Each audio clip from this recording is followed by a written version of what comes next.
Лаеш од глутница кучиња не причека на депонијата Русино како знак за предупредување дека сме на нивна територија, која одамна не е под контрола на луѓето.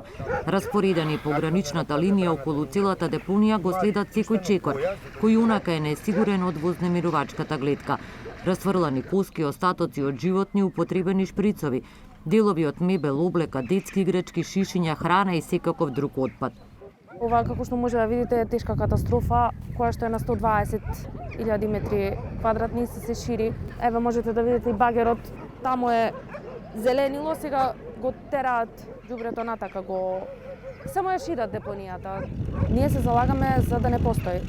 Не во смисла на дислокација физичка, туку да се затвори со капсулирање, со пошумување.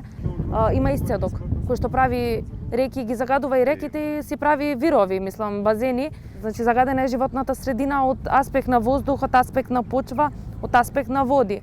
Ние ќе продолжиме со протести, ако треба ќе протестираме и пред Министерството за екологија, со надеж дека ќе ни помогнат, но како што гледате сами, никој не се одзива на нашата помош, никој не е дојден да почне да работи на санација на ова диво ѓубриште.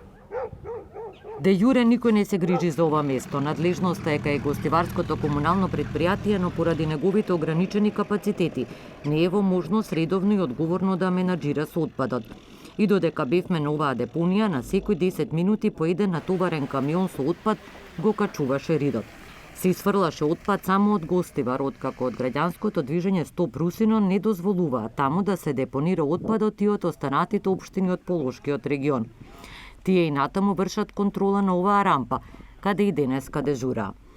Во проектот изградба на санитарна депонија за неопасен цврст комунален отпад е нагласено дека до крајот на оваа година треба да завршат следниве интервенции: управување со исцедокот, изградба на насипи, резервоар за собирање и складирање на исцедокот, вага за мерење и изградба на административни простории. Но од ова ништо досега не е сработено. Ќе имаме уште ова недела договорена фирма што треба да спроведе некои помали интервентни активности со кои ќе се спречи загадувањето на почвата, пример систем за третман на исцедокот. Беше предвидено многу порано, меѓутоа имавме и се уште имаме, меѓутоа мислам дека набрзо ќе ги решиме проблемите со урбанистичките планови, поради кои не бевме во можност да добиеме одобренија за градба. Земјиштето треба да се пренамени. Поради лошата реализација и неисполнување на задачите во предвидениот рок, неизвестна е швајцарската помош за изградба на останатите капацитети во санитарната депонија за обработка и искористување на отпадот за производство на електрична енергија. Значителен напредок нема ниту на другите локации кои беа предвидени за изградба на регионални центри за управување со отпад. Една од тие локации е селото Мечкуевци во близина на Свети Никола, каде треба да се собира отпадот од 18 општини од источна и североисточна Македонија. Но и тука работите одат бавно.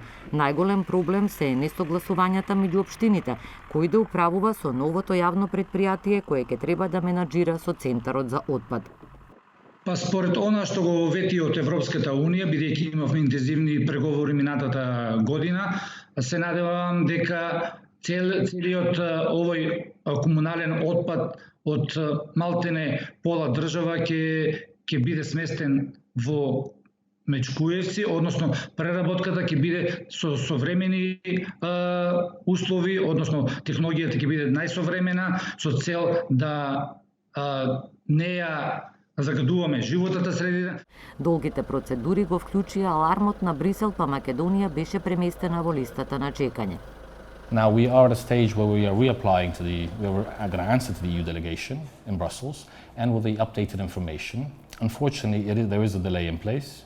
We will hopefully by Q1, Q2 next year finalize the tender documentation, and the tender will be ongoing, and hopefully by then, mid next year, end of next year, latest, the construction of the landfill can start. Ако во Свети Николе нешто и се движи, во останатите региони проектите се уште на ниво на студија. Во Европа само 3% од стакленичките гасови во климатските промени пренесуваат од секторот отпад. Кај нас тој процент е 7%. Министерот Нуредини вели дека трпението е при крај и најавува дека повеќе нема да бидат прифаќани изговори и алибија за одложување на проектите за изградба на регионалните депонии. We pay communal taxes for the collection of waste. At the same time, we throw them on wild landfills, and in hindsight, we request from the government to take the money from the budget and clean it up again. So in reality, we as citizens are paying 2 times taxes for collection of waste and management of waste, which I think is absolutely wrong. My proposal, and this is my personal proposal is, and this is not the government, but I will discuss it in government, is that we at the end take the decision ourselves as a government in the interest of the country and the citizens, and according to the feasibility studies and according to the environmental studies, we say this is the location of the landfills and the transfer stations. Само минатата година во Македонија се создал комунален отпад од 919.943 тони, или секој жител фрлил по 456 килограми отпад. Овој отпад, освен на Дрисла, завршил на повеќе од 50 нестандардни депонии, од кои дури 30 се со висок и со среден ризик, и на уште 1000 други диви депонии. Затоа, наместо да се бараат причини за одложување, потребна е итна акција.